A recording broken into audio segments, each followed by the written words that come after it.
मेरा नाम यास्मीन है।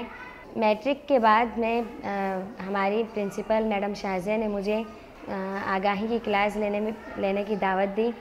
मैंने आगाही की ट्रेनिंग ली और उसके बाद बाकायदा जो है आगाही की क्लास स्टार्ट की। आगाही की क्लास जब मैं ले रही थी तो कुछ ख़वातीन उनमें ऐसी थी जो मुझे देख के उनको लगता था कि हमने अपने बच्चों के साथ बहुत गलत किया है। 12, 13, 14 ईयर की लड़कियां भी आती थी, तो उनमें एक बच्ची थी फ़ातिमा।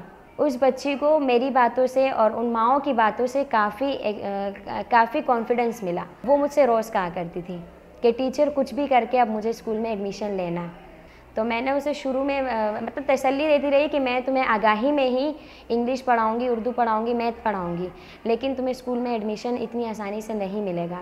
रोज़ आके आगाही की क्लास के बाद भी वो मेरे पास आती थी घर में ट्यूशन पढ़ने के, टीचर आप मुझे पढ़ाएं, मैं मेहनत करूँगी और आप देखना मैं 6 के काबिल बन के दिखाऊँगी। फिर उसका शौक़ इतना ज़्यादा था कि उसको कोई भी चीज़ मैं समझाती थी या सिखाती थी तो वो बहुत जल्दी सीख जाती थी।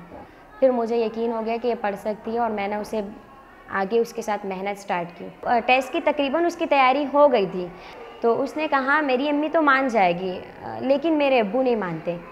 मेरे अब्बू लड़कियों की तालीम को बहुत गलत समझते हैं, मैं क्या करूं? मैं उनके घर उसके साथ गई और मैंने जो है उसकी अम्मी को समझाया। वो भी मतलब मान तो रही थी कि पढ़ाऊंगी, लेकिन उसके दिल में भी एक डर था, क्योंकि आसपास की ख़वातीन ने भी बताया था लड़कियों की तालीम ख़राब होती है, बेटी बिगड़ जाएगी। मैंने उसकी अम्मी को समझाया कि आप मुझे देखें, क्या मुझ में आपको कोई ख़राबी नज़र आती है? मैं आप ही के मोहल्ले की लड़की हूँ और यहाँ से आती जाती हूँ, क्या मेरे बारे में कभी आपने कुछ गलत सुना है? मैंने भी इसी टीसीएफ से पढ़ा है और इसी में आज टीचर हूँ।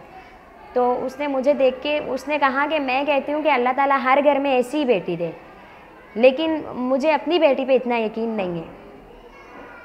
तो मैंने उसे कहा आप यकीन करें इस पर, आप यकीन करेंगी तो ये आगे बढ़ेंगी, वरना ये कुछ भी नहीं कर पाएंगी। इसके दिल में अगर रहेगा ना कि मेरे पेरेंट्स मुझ पर इतना यकीन रखते हैं तो ये कभी भी नहीं बिगड़ सकती, ना ही ख़राब हो सकती है। तो जब स्कूल में एडमिशन स्टार्ट हुए तो मैं उसे 6 क्लास के लिए सेकेंडरी स्कूल लेके चली गई और वहाँ पर उसका टेस्ट लिया गया, मतलब वो पास हो गई और उसी वक्त उसकी फ़ीस वगैरह भी कम हो गई। मेरे घर आई, स्कूल आई और बार बार मुझे गले लगाती रही कि टीचर आपने मुझे ज़िंदगी दी है, मैं आपका ये एहसान कभी नहीं भूलूँगी।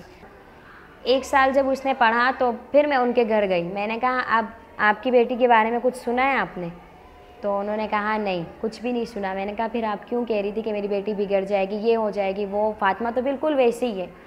बस उसके बाद से आज तक उनकी अम्मी, फ़ातिमा खुद, फ़ातिमा के घर के आसपास जितने भी पेरेंट्स थे जो मेरे साथ पढ़ के गए हैं, उनकी सोच बिल्कुल पॉजिटिव हो गई है। फ़ातिमा के मोहल्ले की भी काफ़ी लड़कियां ऐसी जो छोटी छोटी बच्चियां हैं, लेकिन फ़ातिमा अक्सर एडमिशन स्टार्ट होते तो वो ले जाती है बच्चों को कि अब ज़बरदस्ती किसी न किसी स्कूल में ना इसका एडमिशन हो जाए, तो वो लेके आती है बच्चों को और एडमिशन दिला देती है।